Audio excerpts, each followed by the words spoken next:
It is our goal to ensure that by July 1st, public health has the capacity to contact 400 to 500 cases a day.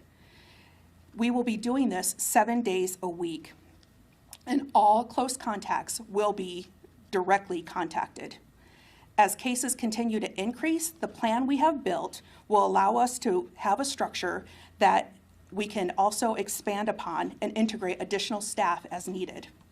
So the staffing and what that looks like. It will consist of investigators. These are individuals that will talk directly to a positive case, and they require a higher level of training than just contact tracers do. Maricopa County administrators have been very supportive in public health in bringing on more full-time public health investigators to meet our community need. Usually the hiring process for the county can take a typical 45-day period, but with the help from county human resources, administration, and workforce development team in human resources, in a matter of 10 days, we've been able to draft job descriptions, interview, and offer positions to over 33 people. This week, our first cohort of 14 new investigators began training at Public Health. The next staffing that we will bring on are contact tracers.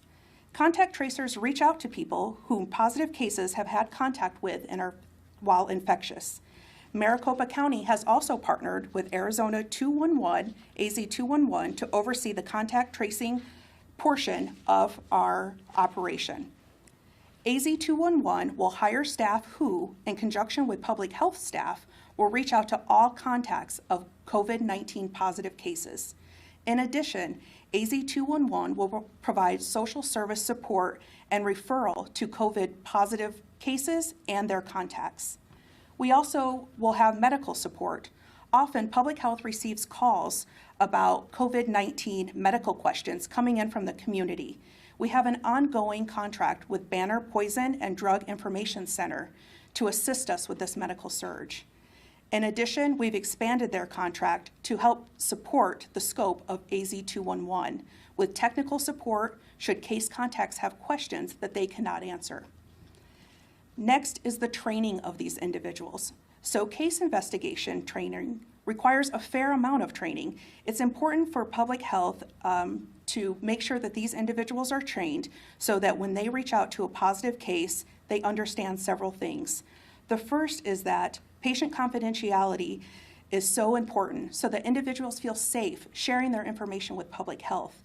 The patient confidentiality that we use is even more stringent than HIPAA.